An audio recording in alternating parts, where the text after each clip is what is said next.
Okay, I think we're almost ready to run. I noticed here that we have this AI generated command. That's not a real command, so I need to make sure we remove that. And now we should be ready to run. So I will hit F5 on this, which is debug run in VS Code. I can see here the different phase settings and power measurements sweeping through.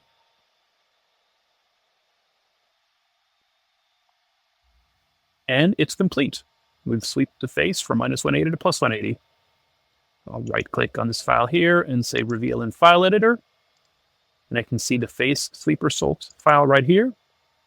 I'll open this up in Excel and we can plot the phase versus power.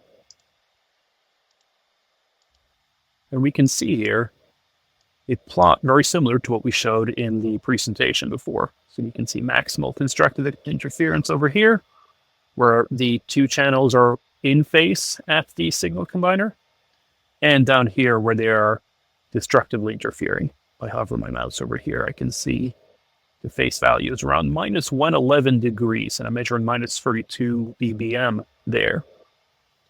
Very good. So, now that we know that -111 degrees is where they are destructively interfering, let's see if we can play around a little bit with these values. I'll come back into the signal generator. It's under remote control right now. I'm going to come in here and set the phase of channel 2 to -111 degrees. Click OK.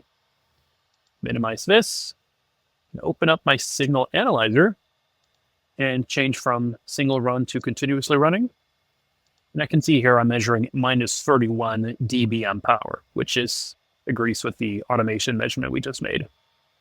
Now, if I go, so we'll remember this number, -31.8, something like that.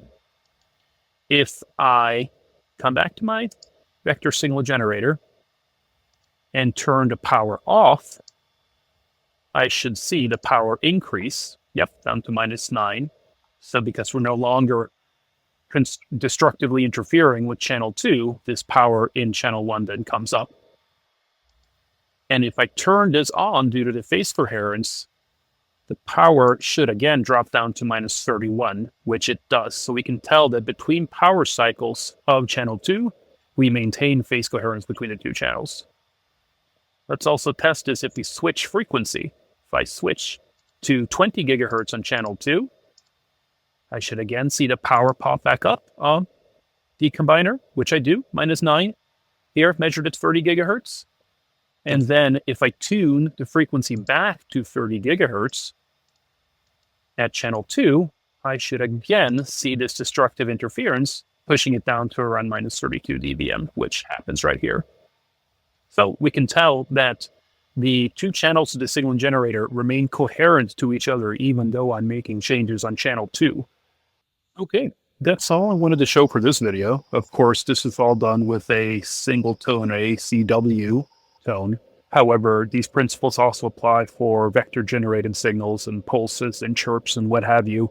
Of course, when you are doing these wideband signals, you have to then pay attention to calibration, not only at a single frequency, but also across the bandwidth of the signal you care about. And there's a lot of different features inside of the VXG in order to help you account for this. Hopefully this was useful to you, and then please don't hesitate to reach out if you have any thoughts or questions.